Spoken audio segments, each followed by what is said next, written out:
freight train is out of control. Get on the phone. Tell them we got a runaway train. 7551 to West Colton. Its brakes can't hold it as it rockets down a mountain. Mayday, Mayday! We're doing 90 miles an hour. 9-0. Now thousands of tons of steel and freight are heading straight for a small town. We're gonna die on that curve. An innocent mistake risked the lives of everyone on board and many more in the town below. We're not getting any oxygen. We have the terrain alarm. Control crew 603. We are in an emergency.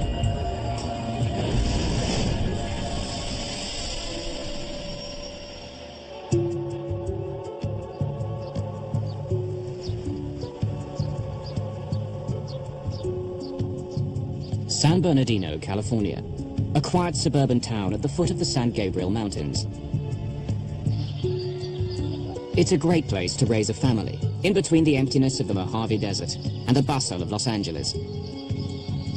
When we had problems in the neighborhood, we could go to one another, and it was a very nice neighborhood. But in 1989, San Bernardino is rocked by two disasters. 6 people are killed, 18 houses are completely destroyed. It begins with an out-of-control train. 60, 70, 80! And ends with a raging fire. You could see a huge cloud of black smoke in the air. The scene looked like Dante's Inferno. The disasters appear linked, but they happen more than a week apart. Investigators comb through the wreckage to find the hidden connection. They uncover a series of shocking decisions which have deadly consequences for some and scar a town forever.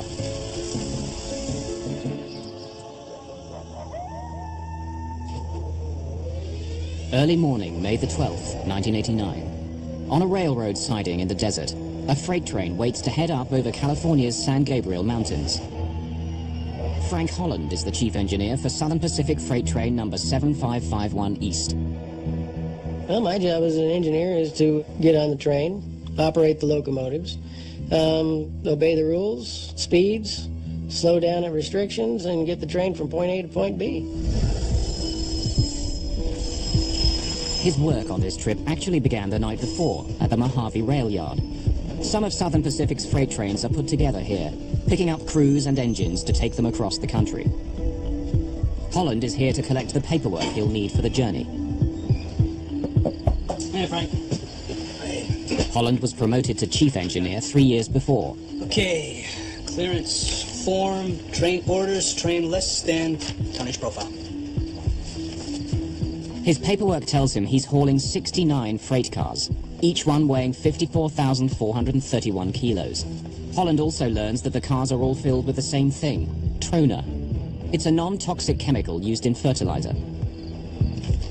So you start making your calculations on what kind of horsepower you're going to have to take that train down that hill. And that will tell you at what speed you can go.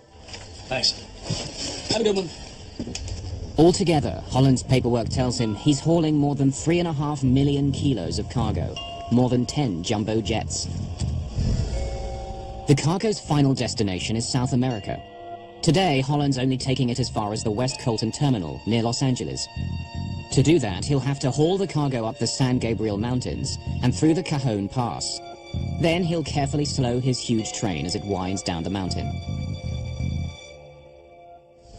Hey guys, going down to West Colton. We got 69 cars filled with trona. Everett Crown is the conductor of 7551. He'll sit up in the front engine to assist Holland.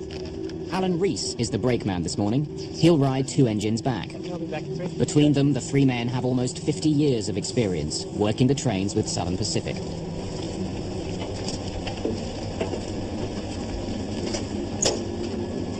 To make sure he has enough power to move his train up and down the mountain, Holland has asked for a little assistance.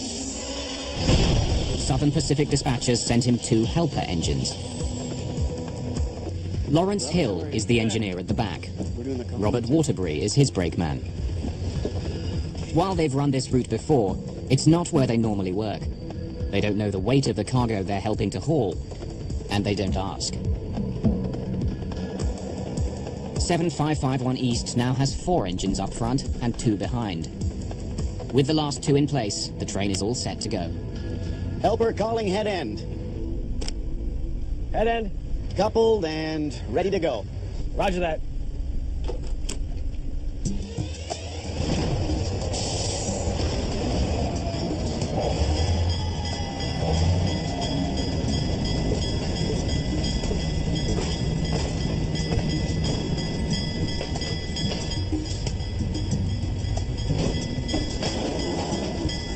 (7551 East) slowly gathers steam. In just an hour and a half, it'll reach the top of the mountains, the 1,300-meter-high Cajon Pass.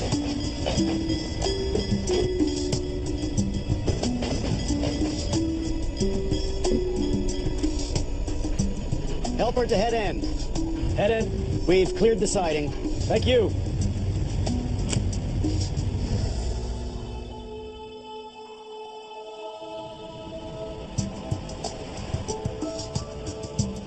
On the other side of the mountains, the town of San Bernardino is slowly coming to life.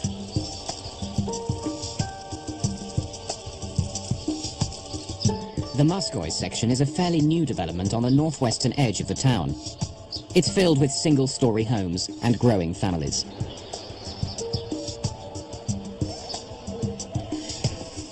Christopher Shaw is waking up at 2326 Duffy Street. It's his mother's house, but after a fight with his girlfriend, he'd spent the night. Across the street, Ruth Green has succeeded in getting 3 children out of bed and off to school. Her only daughter, Lavon, is staying home. It's just my daughter and I, and we're just making ready for what we considered a normal morning. We had had our breakfast and was straightening up in the kitchen. One of the only things people don't like about this part of San Bernardino is the train tracks. Trains race by on top of a 6-meter-high levee. Some of the houses on Duffy Street back right up to the tracks. When the homes went up for sale, the realtor was showing my husband a home that was on the same side of the street as the tracks. The tracks would have been behind our home, and he said no, he didn't want that. Just after 7 a.m., 7551 East reaches the highest point of its trip, the Cajon Pass. It's all downhill from here. The pass is a vital rail link between Los Angeles and the rest of the world. It's one of only 3 ways to get through the mountains. Dozens of trains rumble through here every day. Traditionally, in railroading, mountain railroaders are respected as the big guys, the tough guys, because they have the most demanding job. Cajon Pass is one of the toughest mountain passes for railroaders to deal with in the entire United States. So many trains go over it, and it is extremely demanding that everyone has to be on their toes 100% all the time.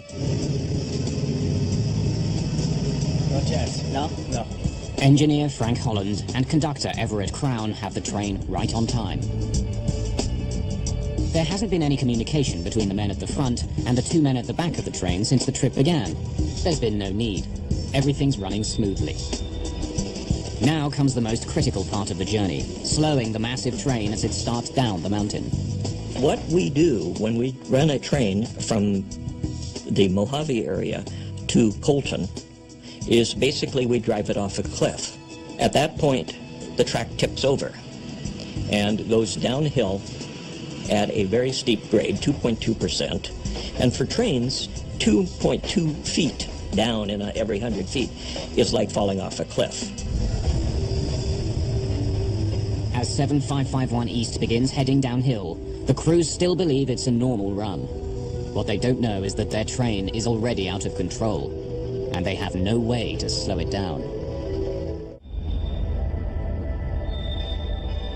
May the 12th, 1989. Just after 7 in the morning, Southern Pacific Freight Train 7551 East begins the long, slow descent from the top of the San Gabriel Mountains. The massive train is hauling 69 cars full of freight.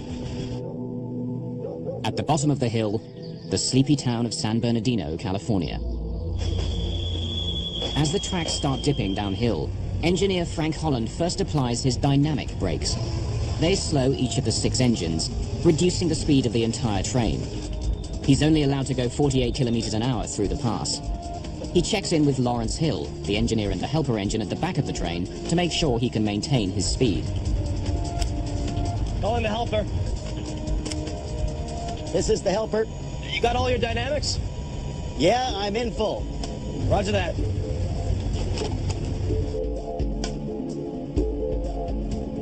The first part of the downhill run twists back and forth 56 times. The friction from the turns helps slow the mammoth train. Even with the turns, Holland starts applying his air brakes. They put pressure on the wheels of each freight car. The train is now traveling at 40 kilometers an hour. That's exactly where Holland wants it to stay.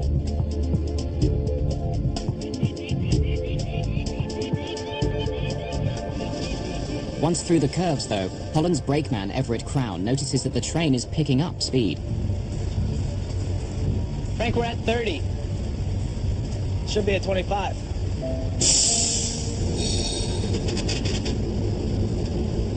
The train actually was maintaining its speed. It might have been picking up just a little bit, but we still had a long way to go.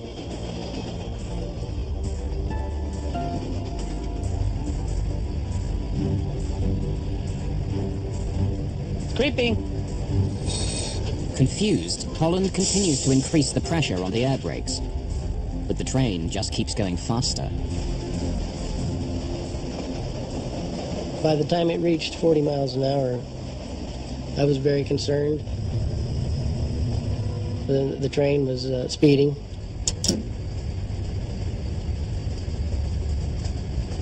As the train approaches 72 kilometers an hour, Holland turns his air brakes on full. But it doesn't help. At the bottom of the hill, the track bends around the town of San Bernardino. Frank Holland knows he's not supposed to go more than 64 kilometers an hour around the corner. Partway down the hill, he's already going much faster than that. Ruth Green's husband has left for work. Her 3 youngest children are off to school. Across the street, Chris Shaw is just about to take a shower. Engineer Frank Holland knows there are several houses that are right in the way if his train comes off the track. I've been over that territory many times, and yeah, I knew that there was a curve coming down there that we weren't going to make.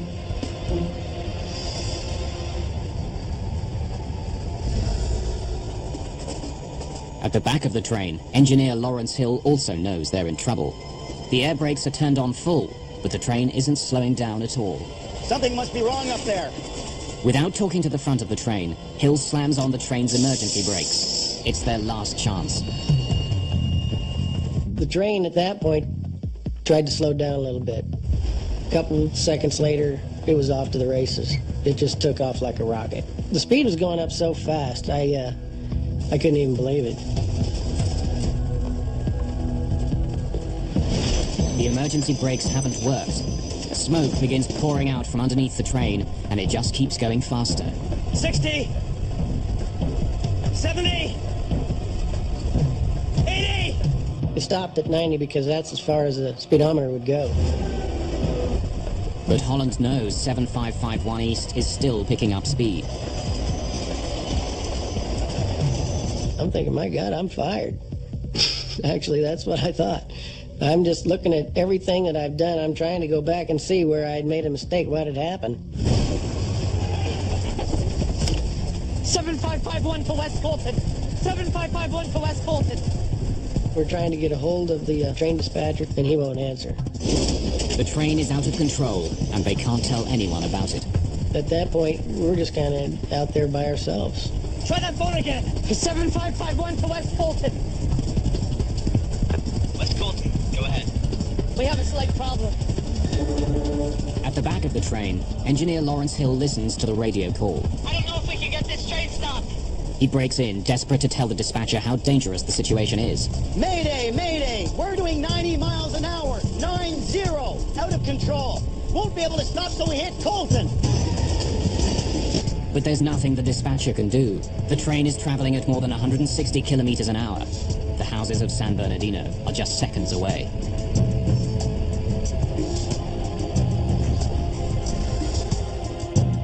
Down in the town, a strange rumbling breaks the morning calm. my house began to vibrate. The house was rattling so hard, I would have thought that the windows would have broke. It just got worse and worse. By then, I realized it was the train. As we were coming up to that curve, I looked over at Everett and I said, We're gonna die on that curve. he wild-eyed, like he was just couldn't believe and just scared to death. And I'm sure I looked the same way. All I knew is that I just put my feet up there and I said, hang on, here we go. I never expected to survive.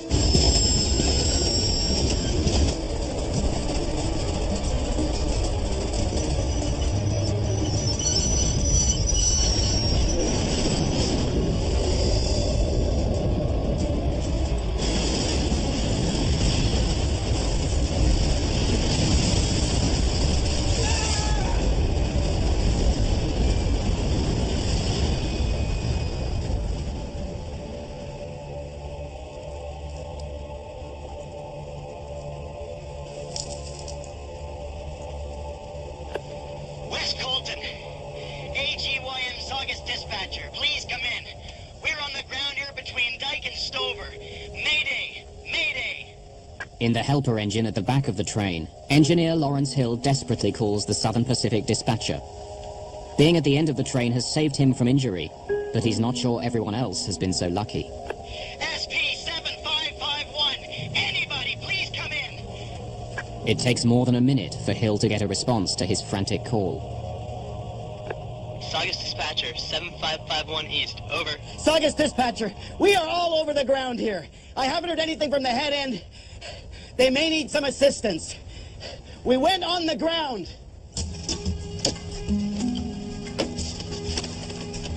Incredibly, engineer Frank Holland survives the wreck.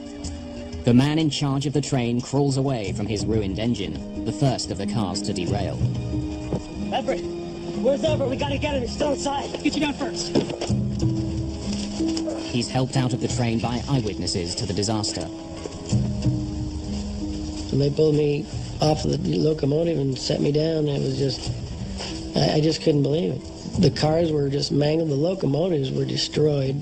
It was just, unbelievable devastation. I looked back at that and I went, oh my God, what did I do?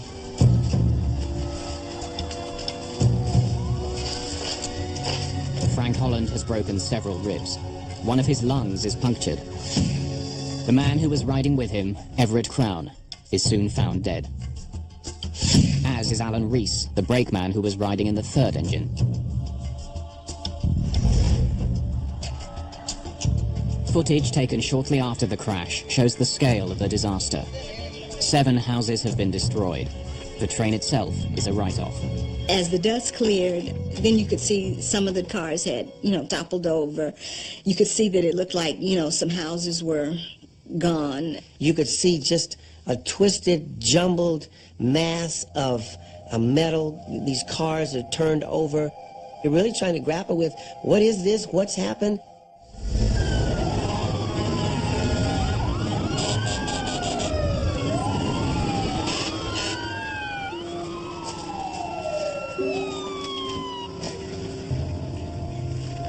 Alan Simpson is a battalion chief with the San Bernardino Fire Department. The house that we focused on, with the information that the mother gave us about one individual, was totally obliterated. You wouldn't recognize it as a house. It looked like a jumble of somebody gone through it with a bulldozer. They were hollering that there's somebody still in there. We later learned that that was where Chris Shaw lived. And when you looked at that house, it was like you would say there was no way anybody could still be alive under all of that rubble and wreckage. The wreckage is also hiding an explosive problem no one in the neighborhood knew about. Running alongside the railway, about 2 meters below the ground, is a pipeline carrying fuel back up the mountain.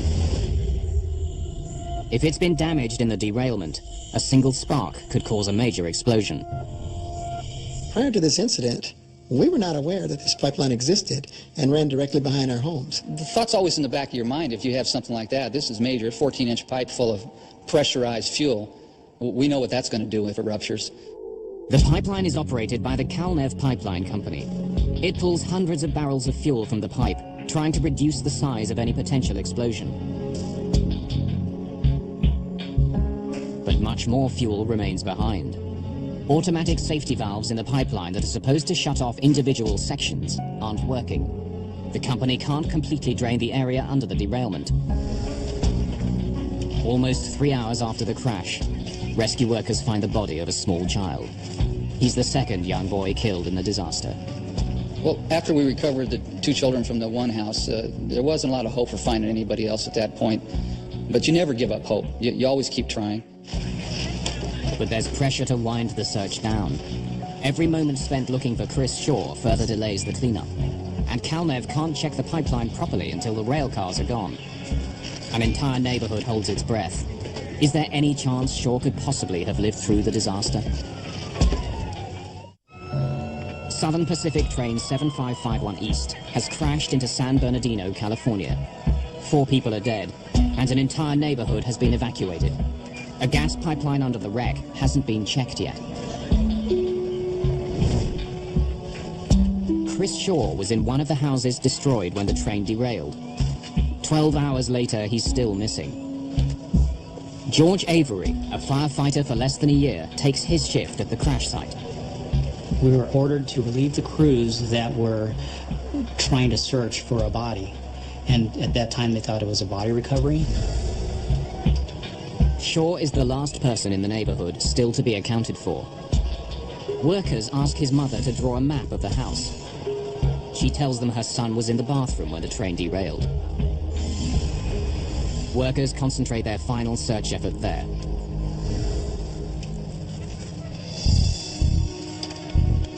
There's pieces of the house itself sticking out of this big potash mound. So you have studs and rafters and roof covering. So they gave me a specific area, so I started removing the product. And as I did so for, it seemed like an eternity, but it was probably an hour, hour and a half, this void occurred and started to reveal itself in front of me. As Avery reaches into the opening, he feels something snag his jacket. So then I immediately pulled it out, thinking it was caught on a nail or whatever. As I pulled it out and looked inside, I saw this hand waving in front. I found him! I found him! Help! Somebody help me!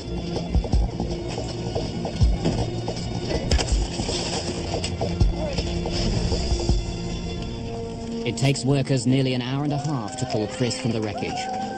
Debris from the train had formed a protective cocoon around him. It gave Shaw air to breathe and kept the jagged metal from crushing him. We were absolutely amazed that he lived, especially that long. We're talking about most of the day. Really didn't think he had much of a chance, so when he came up out of there, it was just stunning. With Shaw's rescue, everyone in the neighborhood and on the train has been found.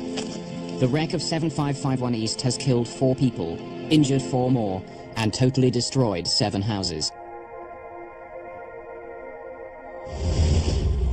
Even with Shaw's rescue, San Bernardino's troubles aren't over yet. If the Kalnev pipeline has been damaged, it could explode at any time, destroying more homes and taking more lives.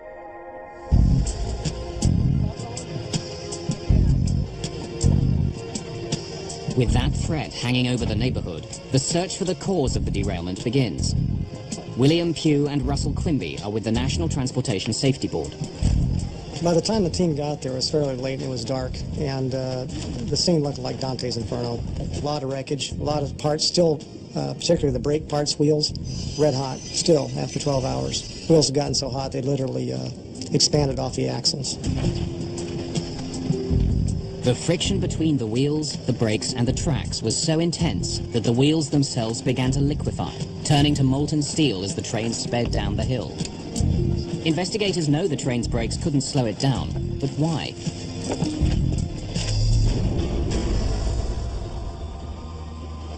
The next day, cleanup operations begin. Southern Pacific needs to clear its ruined train from the area. It's the only way investigators can work and Kalnev can check its pipeline.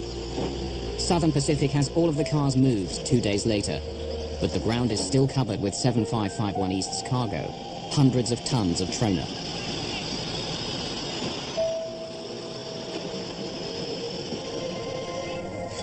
Kalnev begins clearing the trona along the route of the pipeline. It's the quickest way to inspect the line, and it keeps the heavy equipment away. They made 5 or 6 excavations down to the pipeline, to visually look at the pipeline. They felt comfortable that nothing had penetrated to the depth of the pipeline. The fuel is under incredible pressure. Any damage could lead to a massive leak and possible explosion. But Kalnev finds nothing. The depth of the pipe has shielded it from the storm above. The pipeline is a vital source of gas for Las Vegas, almost 320 kilometers away. It supplies both civilian and military customers in the desert. There's pressure to get the gas moving again. There were a number of people in the community that thought it should not be open, and supposedly people in Las Vegas had said that they had cars that were worth more than our homes on Duffy Street, and so fire up the pipeline.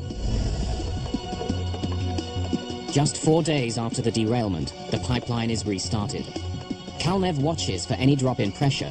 It would mean fuel was escaping, that there was a leak somewhere in the system. But it holds.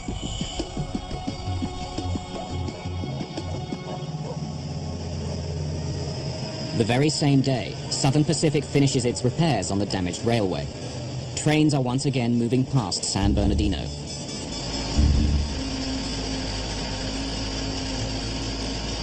The cleanup isn't quite finished, though.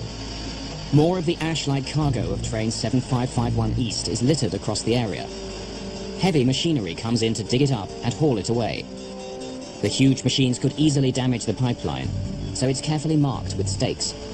I told my husband one evening that I smelled gas, but we had been reassured that they had inspected this line and that there were no leaks. I was at the accident site until it was finally cleaned up and there was a fence put around the area and secured. And it looked like everything was fine.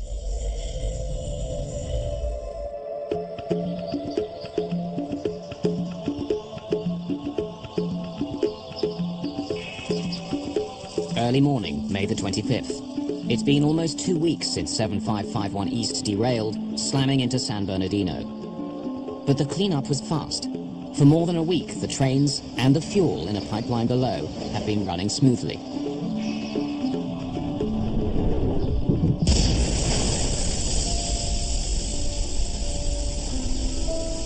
Then, from a clear sky, rain seems to fall. Large sections of the neighborhood are soaked by this peculiar shower. Ruth Green is back in her house when...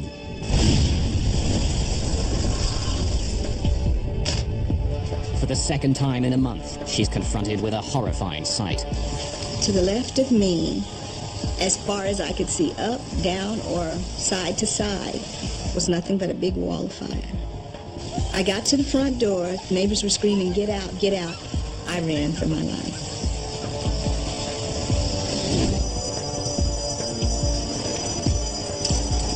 Once again, the fire department responds to a major disaster on Duffy Street.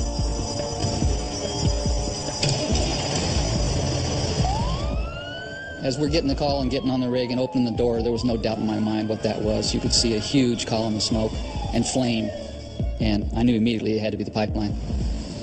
A tower of smoke and flame reaches more than 100 meters into the sky.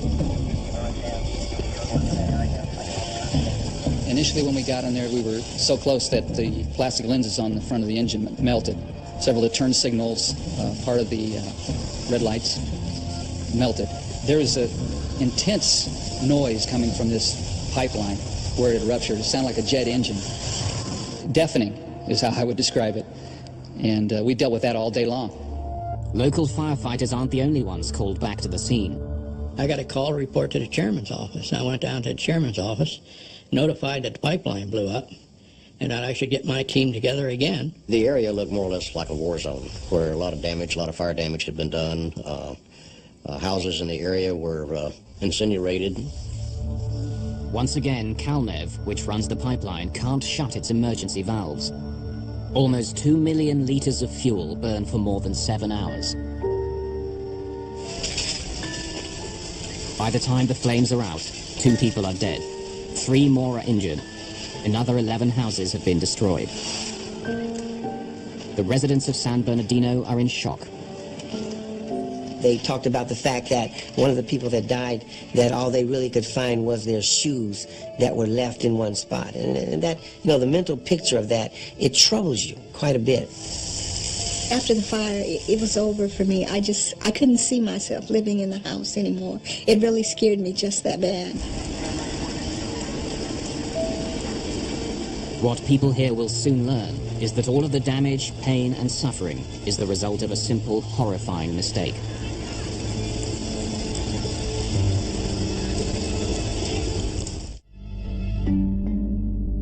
A small neighborhood in San Bernardino, California, has been devastated by two disasters.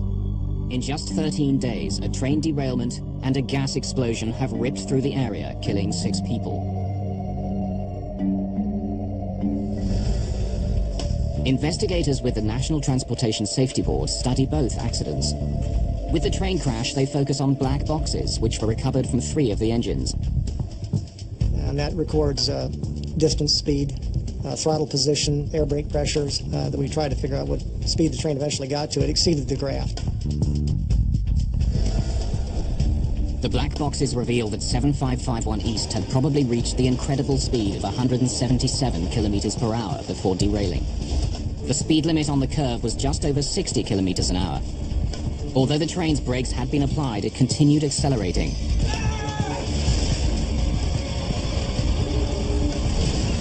How had the train become so out of control? Almost all accidents are a chain of events that link together to cause the accident. Of course, at any one point, if you'd broken that link, you know, the accident wouldn't have occurred.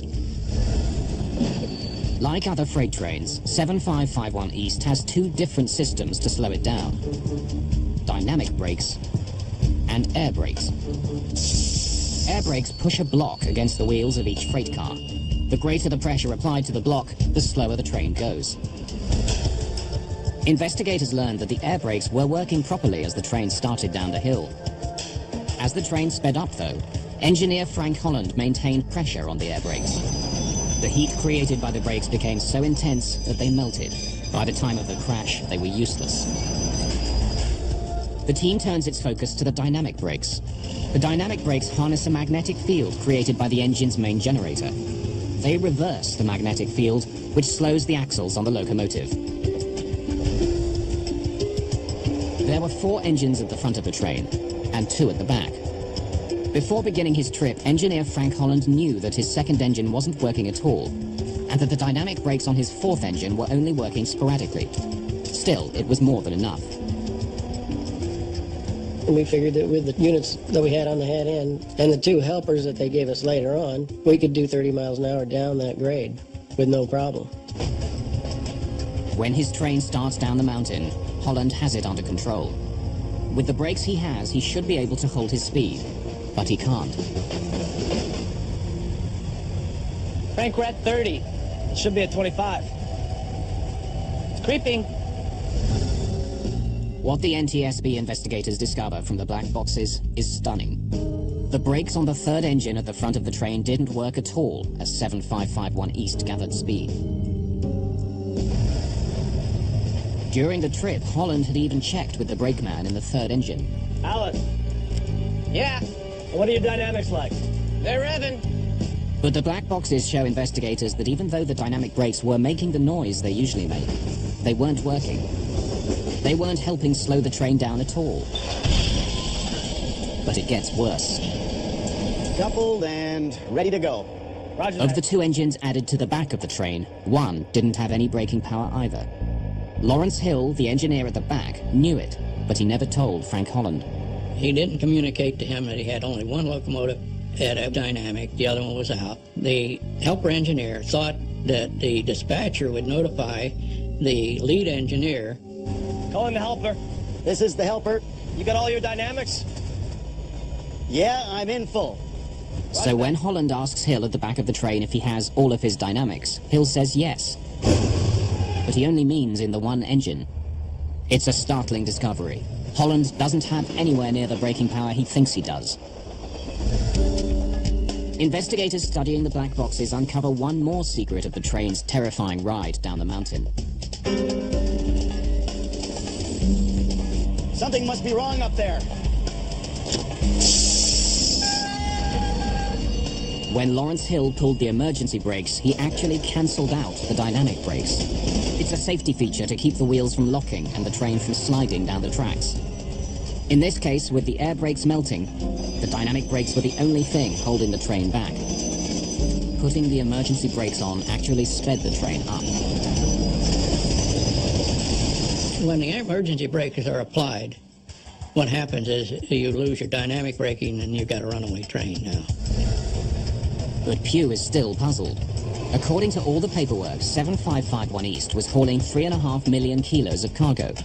At that weight, even with his crippled engines, Holland should have been able to hold his speed going down the mountain.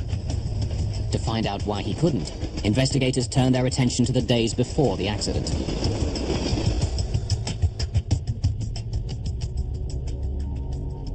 .7551 East was pulling a shipment for Lake Minerals. 5 days before the trip began, the company's superintendent drops off the proper paperwork with Thomas Blair, who works for Southern Pacific. The paperwork outlines what's in the shipment and, normally, how much it weighs. Thanks. In this case, though, the weight was not filled in. Lake Minerals believed each of the cars was filled to its maximum, 90,000 kilos. Hey! Hey! Since that's what the company expected, Lake Minerals didn't think there was any reason to put the number down. But Blair knows that to fill out the proper computer forms, he'll need to have a weight, or the train won't be able to leave the train yard. Blair has been working with Southern Pacific for 17 years. He's seen thousands of freight cars leave his yard. He makes an educated guess that the material in each car on the train weighs 54,000 kilos. But Blair's guess is a tragic miscalculation. Every single freight car on 7551 East is actually carrying 36,000 kilos more material than he estimated. Across 69 cars, it means that the train is actually more than 6 jumbo jets, 2.5 million kilos heavier than anyone thinks it is. Nobody caught the fact that the weights were way under. Train orders, train list, and tonnage profile. From then on, the engineer had a profile of the train that showed 6,100 ton. I'll be back in 3. Okay. He operated that way. And it was wrong. It was dramatically wrong. I mean, that was only 2/3 the weight of that train. That train was doomed and we just didn't know it. Frank Holland was in trouble before his trip began. Even if all of his engines were working, it would have been a difficult trip down the mountain. With all the problems he had, he simply didn't have the power to slow his enormous train down. Crashing into San Bernardino was all but inevitable from the beginning. The wreck of 7551 East was a preventable disaster. Investigators are about to discover that the explosion which followed didn't have to happen either. In May of 1989, twin disasters shatter the town of San Bernardino, California. A train derailment and a gas line explosion kill 6 people and destroy more than a dozen houses. Investigators comb through the ashes to learn how the two events are linked. The pipeline was 2 meters below ground. And in the days after the derailment, CalNeb examined it closely. They couldn't find a single dent or crack where the train had broken through the earth. The train crash hadn't seemed to weaken the pipeline. And when gas began pumping through the pipe, there was no loss of pressure, no warning sign of a problem. They started operating and brought it up to about 1,600 pounds, and all of the pressure readings at various places along the pipeline looked normal. Since the derailment itself didn't cause the rupture, investigators continue their search. They study the pipeline for clues. Even though the fire burned for hours, the piece of pipe that burst has not been destroyed. When the pipe opened up, it caused a rupture in the pipe that was sort of what we term as a fish mouth shape. And at the widest area, it was about 4 inches wide, and it was about 2.5 feet long. Like forensic investigators, the NTSB looks for a telltale fingerprint that will help them discover how the pipe broke. Near the spot where the pipe ruptured, investigators find dents. and several deeper gouges. The marks are like wounds on a murder victim. If investigators can find out what caused the marks, they'll discover what caused the pipeline to burst. We knew that there were deposits of hardened steel left in the gouges. We knew that whatever piece of equipment had damaged the pipe had teeth on it that were hardened steel. There are several possible suspects. A number of front-end loaders and one large backhoe used during the cleanup all had hardened steel teeth. But Batten can never pinpoint the blame. Well, the NTSB determined that the damage to the pipeline was done during one of two phases, either the cleanup of the train wreckage or it was done during the time in which the trona was being cleaned up after the train wreckage had been removed. Two mistakes resulted in a pair of disasters for San Bernardino and the death of 6 people.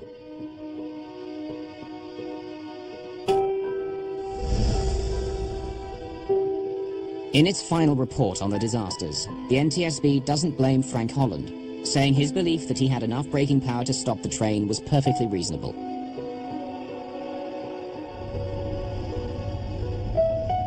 Holland still rides the rails, but he's never made the trip down the San Gabriel Mountains again. Psychologically, I just don't think I could take it. I don't think I could relive that. Every time I went down, I would relive it.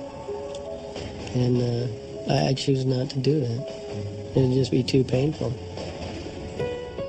Calnev, the company that operated the pipeline, was called to account for not checking it after the cleanup operations were completed. Lawsuits against the company were settled out of court. Calnev, in hindsight, I think would agree that they should have been much more thorough in their inspection. They got comfortable with what they saw, and they made an assessment without adequate information that it was an undamaged pipeline and okay to operate. Thomas Blair, who incorrectly filled in the paperwork, was never charged. But after the disaster, Southern Pacific changed its rules so that every freight car without a specified weight was assumed to be carrying its maximum allowable load. Southern Pacific also settled a number of lawsuits out of court. The company no longer exists. It was bought out years after the disaster.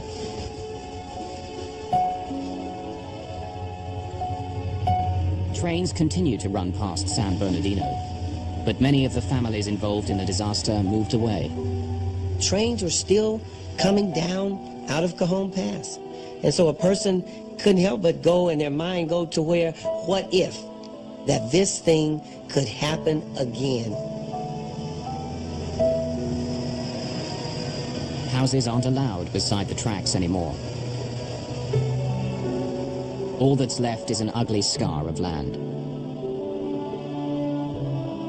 There's no monument here to mourn those who died, or to mark the day when disaster came to Duffy Street.